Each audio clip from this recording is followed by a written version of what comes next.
SpaceX is buying AI coding startup Cursor for $60 billion. More on that coming up, but first, the recently resurrected Commodore is getting back into phones.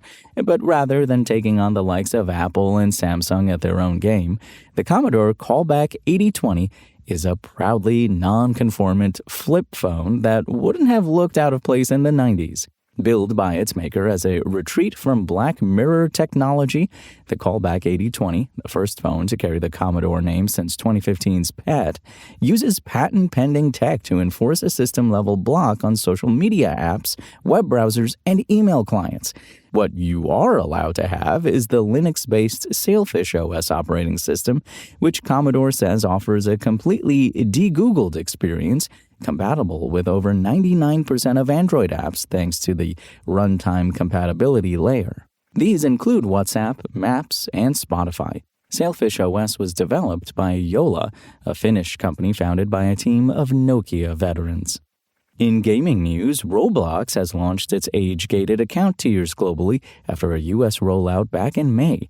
These tiers are mandatory, and users get pushed into one depending on their age. The ages for these three tiers vary by territory, but in the U.S., Roblox Kids is for children 5 to 8.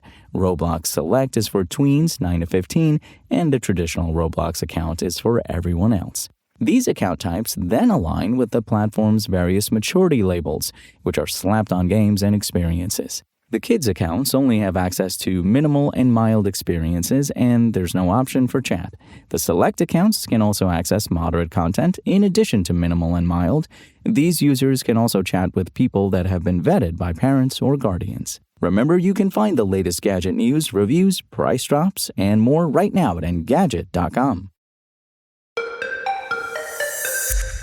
SpaceX has agreed to buy AI startup Cursor for $60 billion in stock, concluding a deal that was first announced earlier this year.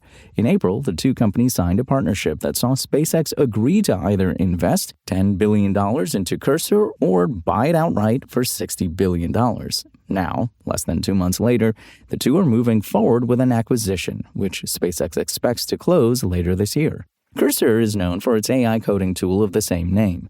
As recently as April, the company was reportedly in talks to raise approximately $2 billion in new funding from Andreessen Horowitz, NVIDIA, and other investors. However, TechCrunch reports that even if Cursor secured that funding, it wouldn't have been enough for it to break even. That's despite the company raising $2.3 billion last year. As for SpaceX, Cursor represents a way for it to shore up its xAI division. As you might recall, SpaceX bought Elon Musk's AI lab in February, which itself merged with X, formerly Twitter, last year. But despite being the centerpiece of SpaceX's IPO pitch to investors, the division has been mired in controversy.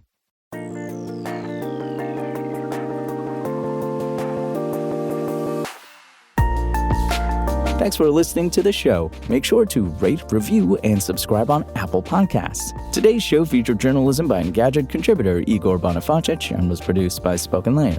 I'm Imran Sheikh, and we'll talk more tomorrow.